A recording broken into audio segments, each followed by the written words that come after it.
sa aking mga kababayan na nandyan po sa Veteran Center sa Quezon City at nandito po online sa social media. Nagpapasalamat po ako sa inyong suporta sa akin at nagpapasalamat po ako sa pagprotekta nyo. Unang-una po kay Yusek Zulaika Lopez at sa lahat po ng mga personnel ng Office of the Vice President. Lalong-lalo na po bukas dahil meron na naman pong hearing doon sa House of Representatives na ang Committee on Good Governance. Nagpapasalamat din po ang pamilya ni Yusek Laika Lopez, lalong-lalo na ang kanyang ina na si Nina Tanglao, sa inyong tulong sa kanyang anak, sa inyong pagbabantay sa kanya. Alam po natin, malaki po yung trauma na pinagdadaanan niya ngayon. Minsan po nakakahawa dahil po sa harassment and threat to her life. Alam ko po, busy po kayo lahat. Lahat kayo kailangan maghanap buhay dahil mahirap ang buhay ngayon.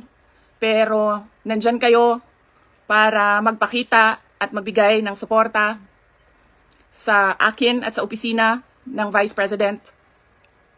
Gusto ko lang ipaalala sa ating mga kababayan na ayaw natin ng kaguluhan.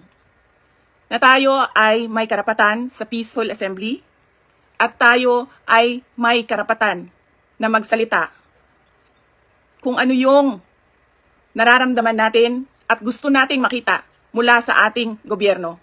Ang gusto natin makita ay genuine public service. Kung maalala nyo po, hindi ako sumama o sumali kahit sa anumang panawagan ng pagtanggal sa Pangulong Marcos sa kanyang pwesto. Bumisita ako sa rally ng Kingdom of Jesus Christ sa Bonifacio noon dahil nakiramay o nagkipagsimpatiya ako sa kanilang nararamdaman at hirap na pinagdadaanan. Ang lagi kong panawagan sa taong bayan ay hingin, idemanda sa gobyerno na ibigay nila ang serbisyo na karapat-dapat para sa mga Pilipino. Simulan na natin sa mga campaign promises. Dapat po, pag ang politiko ay nag-promise na magbibigay ng 20 pesos per kilo na bigas, dapat ay tinutupad yon dahil binoto ka ng mga tao base sa mga sinabi mo, base sa mga kampanya mo. Kaya dapat binibigay yan lahat. Kung ano man ang sinabi ng isang tao, ng isang politiko, ng isang kandidato sa entablado, dapat nakikita yan ng taong bayan. At higit pa, dapat ang nakikita natin. Hindi tayo dapat naghihirap, hindi tayo dapat pinapahirapan, kundi dapat nagpapakitang gilas ang ating gobyerno na sila ang pinakamagaling pagdating sa hustisya at karapatan ng mga mamamayan at kabutihan, kaunlaran at peace, kalinaw, kapayapaan sa bayan.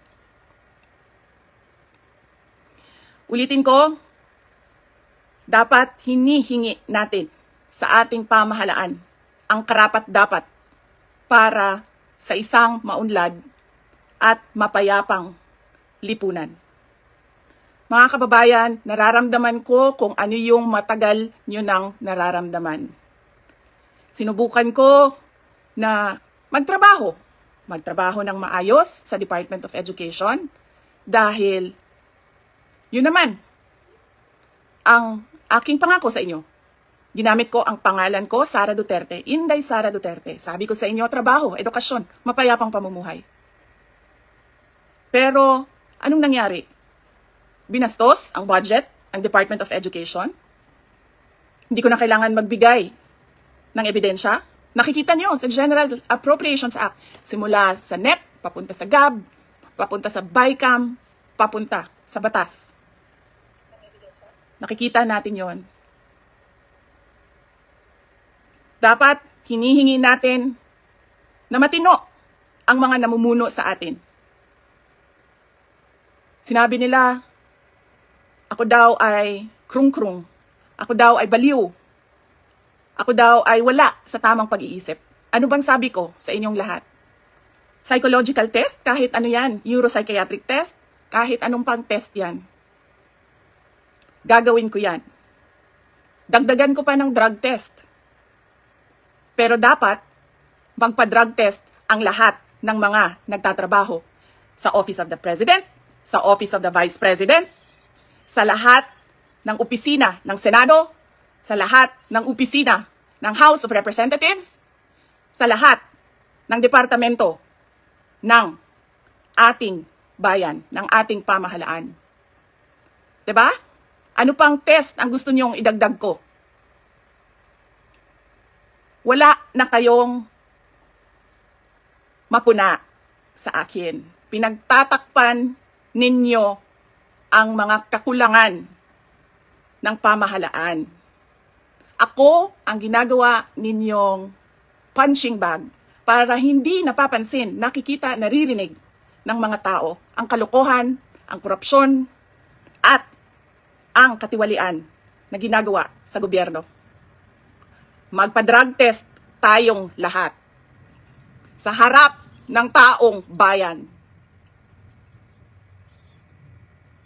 Dalawa lang yan, mga kababayan. Ibigay namin ang mga pangako namin sa inyo noong nangangampanya kami. At papakita namin sa inyo na matino kami. Magpapadrug test kaming lahat. Simulan namin sa Office of the Vice President.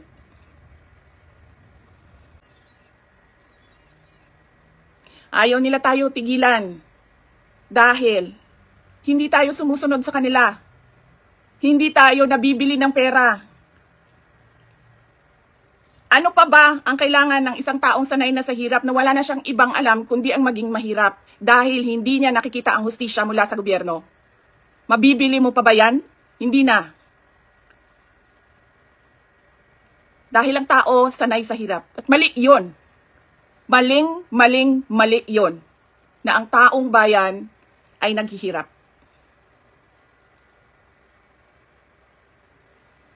Mga kababayan, ulitin ko ang aking pagpapasalamat sa inyong suporta, sa inyong pagprotekta, at lalong-lalo na sa inyong pagmamahal. Nararamdaman ko yon. Mahal ko kayong lahat. Mahal ko itong bayan natin. Wala na po tayong ibang bayan. Hindi po tayo mga politiko at mga mayayaman na meron pong bahay kung saan-saan. Sa Australia, sa Singapore, sa Amerika, sa Spain, sa Europe, kung saan-saan ang mga bahay nila. Napakadali sa kanila na talikuran ang bayan. Pero tayo, saan tayo pupunta? Sa mga probinsya lang natin. Sa Samar, sa Leyte, sa Cebu, sa Bohol, sa Siquijor, sa Negros Oriental, sa Negros Occidental, sa Panay Island, sa Mindanao, sa Luzon. Doon lang tayo makakapunta, makakauwi kung magulo ang bayan. Pero ang mga mayayaman at mga politiko, iiwanan lang tayo. Kaya mga kababayan, paniguraduhin nyo na hinihingi ninyo sa gobyerno kung ano yung karapat-dapat para sa ating lahat. Hindi lang karapat-dapat para sa mga politiko at mayayaman. Nagpapasalamat po ako at paalala po ulit sa inyong lahat, peaceful assembly sa ilalim ng freedom of speech ang ating hangad. Maraming salamat po. Magandang gabi sa inyong lahat.